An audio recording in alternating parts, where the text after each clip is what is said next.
Welcome to RL30 news.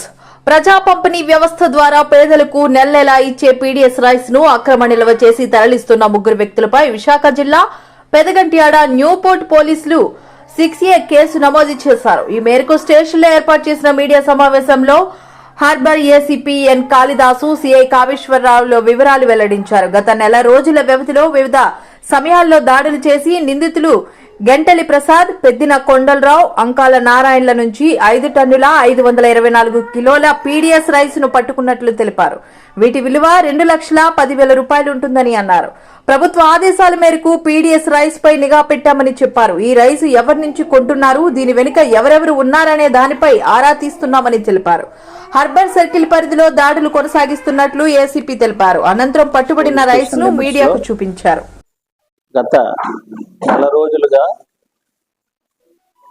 జరిగినటువంటి దాడులు, మన పీడీఎస్ రైస్ పైనటువంటి దాడులు మరియు అక్రమ రవాణా నిల్వల గురించి కేసులు పెట్టడం జరిగింది. సుమారు 4 కేసులు పెట్టడం జరిగింది.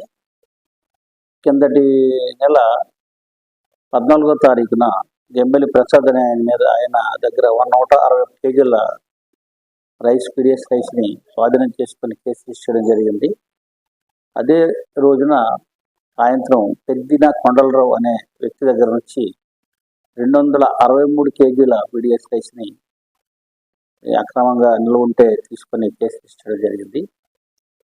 అదే నెల ఫిబ్రవరి నెల 17వ తారీఖున కూడా అంకాల నారాయణ అనే వ్యక్తి దగ్గర నుంచి 1600 కేజీల పీడీఎస్ రైస్ని, అదే నిన్న కూడా 13న కూడా అదే అంకాల నారాయణ దగ్గర నుంచి 3,500 కేజీల రైస్ను కూడా అక్రమ నిల్వలని కనుక్కొని కేసు పెట్టడం జరిగింది.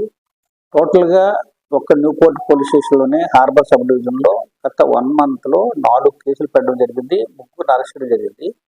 అందులో 5.5 టన్నుల ప్రజా పంపిణీ బియ్యాన్ని పట్టుకొని రెవెన్యూకి అప్పచెప్పడం జరిగింది. ఇది మా సిపి గారి తాలూకా ఆధ్వర్యంలో ఈ ప్రజా పంపిణీ వ్యవస్థ రెగ్యులర్గా ట్రాన్స్పోర్ట్ చేస్తున్న దాని మీద ఉక్కుపాదం మోపడం జరిగింది. ఇటువంటి సమాచారం వచ్చినా ఇమ్మీడియట్గా మేము దాని మీద యాక్ట్ చేయడానికి సిద్ధంగా ఉన్నామని తెలియపరుస్తున్నాం.